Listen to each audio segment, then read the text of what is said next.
My name is Bethany Gray, and I grew up in Springfield, Ohio, and when I first came to know the Glen really well was in the 7th grade when we had a school overnight field trip, and we had about 2 days and 2 nights at the Glen, and we really got to learn more in depth about issues related to conservation, the outdoors, and even though I visited from time to time, that really made an impact on me.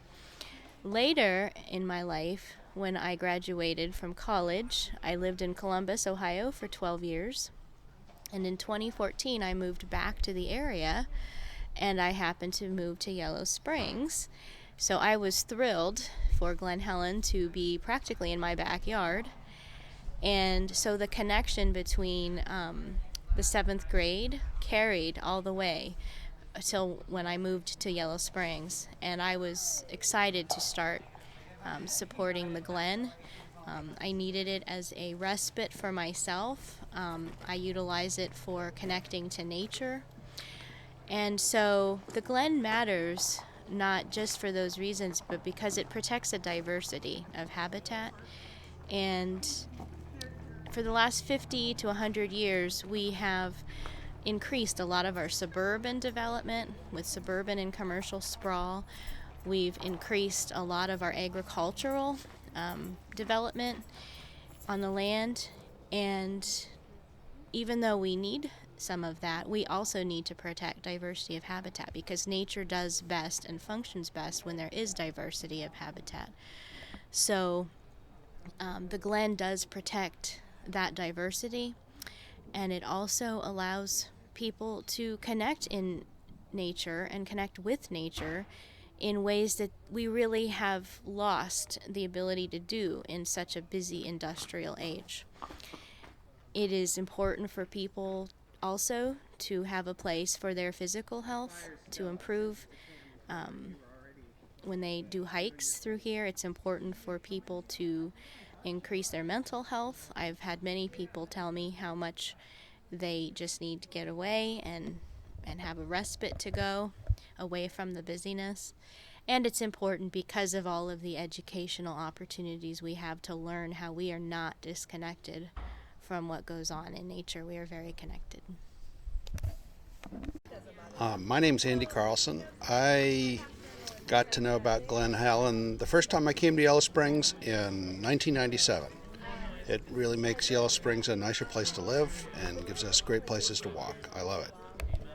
My name is Bob. I learned about the Glen when I got a phone call from my graduate professor years ago. He had been out here as a speaker for the outdoor education conference they used to hold in those days. And he had given him my name as the first director for the school camp, which they were trying to get started. I signed up. I ended up coming out invited for a meeting. I saw everything, even walked in the Glen alone to see what was behind the trees and all, and started the job and managed to run the program for several years, getting this thing going.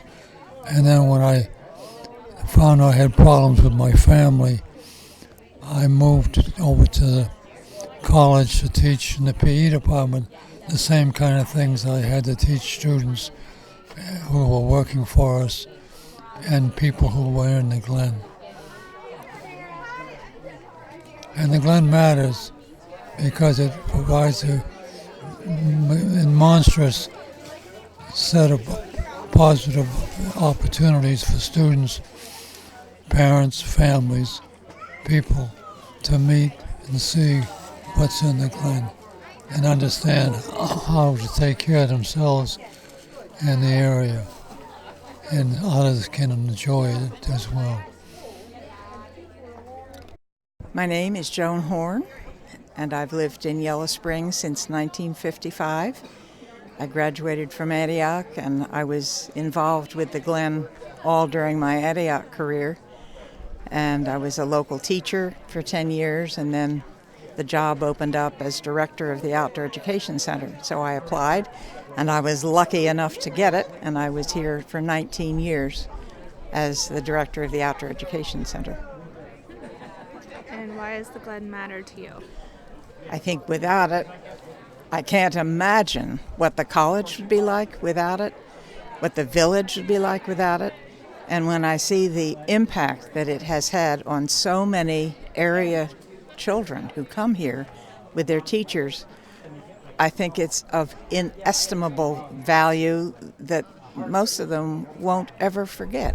It keeps coming back and informing the kinds of decisions they make about the environment, and I think they really care about the natural world after they've been here.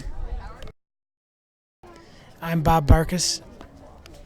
My first awareness of Glen Helen came when I was visiting my sister, who was going to college here in 1962, and she was working for the Outdoor Education Center at the time, and they were doing an overnight with students in the Glen. Actually, I don't know where, I couldn't remember where. I was about 15 years old. But I came down here and we hiked into the Glen, we set up camp. We had a wonderful experience overnight. And I was living in Cleveland at the time, but I was only 15 years old and I was introduced to Glen Helen.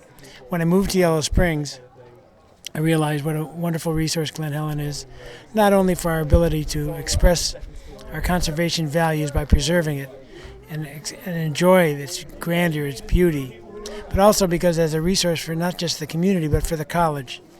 Although the college could have monetized it, their educational opportunities using the Glen far exceeds any cash value that they could have gotten. So I think they did the right thing in that way, and I'm so glad.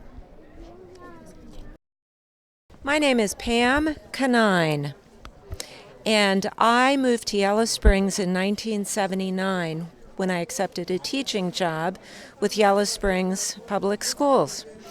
I came to first know about the Glen just by hearing about it when I first moved here. I don't live too far away, maybe 3 or 4 blocks, and it was so easy to just pop into the Glen to run, to walk, to hike, but I quickly learned its value for so much more of a resource in my occupation as a teacher.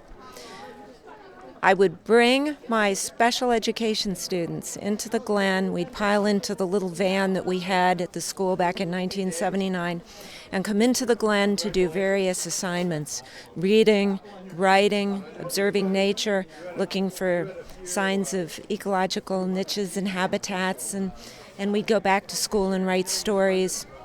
And we would use the Glen for part of our language experience as the students learn to become better readers and writers. So this has always been a learning laboratory for me, first and foremost. But closely paired with that is its just wondrous ability to give those of us who live near and far an opportunity to experience the 4 seasons here in the Glen. Winter, spring, summer, or fall, it doesn't matter. It's a beautiful place to cross-country ski. Well, it used to be to cross-country ski. Now we have to go out to John Bryan. But the summer beauty, the birds, the sounds, the lack of sounds is amazing. So I'm so thankful to be here today and to hear that finally the Glen, the entire Glen, is preserved in perpetuity, and we can continue to enjoy it forever. Katie Eggert. I first came to the Glen when I was a college student in Dayton in the early 70s. And I didn't come to Yellow Springs, I came to Glen Helen. And it was really, as someone who was raised in an urban environment and was in school in an urban place, I had never really just hiked in the woods before. And so this just became this wonderful, kind of almost magical outlet, just to come here. We'd all get in a car and come here and hike through the Glen, sit in the pine forest. It was a really new experience for me. And eventually I found myself living in Yellow Springs. And I think it must be, the Glen is here. This is why we're here. And as somebody mentioned, it's like the soul of the place, or the heart. just pumping this oxygen and providing this beauty that we can participate in that is so renewing for your spirit. And it's a very spiritual place, as well as just a fun place to be. And it absolutely never fails. If I take a walk in the Glen, everything is better.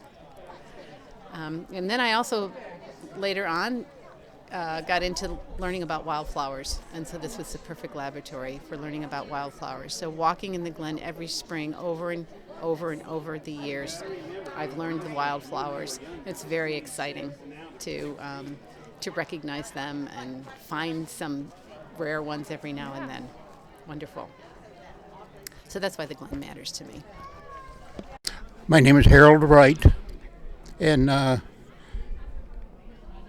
was living in Columbus, Ohio, teaching at Ohio State University. But one of the favorite things to do was to go hiking. And then I heard about over here at the in Yellow Springs, we had the Glen Helen, those wonderful hiking trails. Well, I happen to remember that because I was raised in Dayton, and my high school graduation used to come over to John Bryan to have our picnics and things like that. Oh, yeah, I remember hiking there. It was wonderful. So I started coming over here on weekends. And eventually I ended my job at Ohio State. And people said, don't you want to go back to teaching or something like that? And I said, oh, I don't know. Ohio State was kind of too big. If a place like Antioch ever hired me, I would love to go to Yellow Springs and because of the Glen and so forth there. And do you know I got a call? I got a call from the chairman of the history department asking me if I wanted to come over and teach Japanese history. That was my field. And so I came over. Then I could not only teach classes at Antioch, but go hiking all the time. I stayed here for 30 years. 30-some years. Yeah. Oh. I don't have, it's been 40. 40. Probably by now. Yes. She does numbers. I don't do numbers. Yeah. What's your name?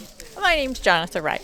Okay. Do you have any stories about the Glen? Well, the thing that I thought might be interesting to add that I'm sure a lot of us could say about this is it's been a wonderful place, for me it was to take grandchildren. I didn't live near here when I had children the right age, but of course they would come along with their children when I was taking the grandchildren through the Glen. And they always wanted to see the same special things, They wanted to climb up on top of the pillar, and they wanted to walk along the Yellow Springs, and they loved to play underneath there on Birch Creek. And I thought, what are they going to think about that? Because they're all now, some of them in college, some of them in high school.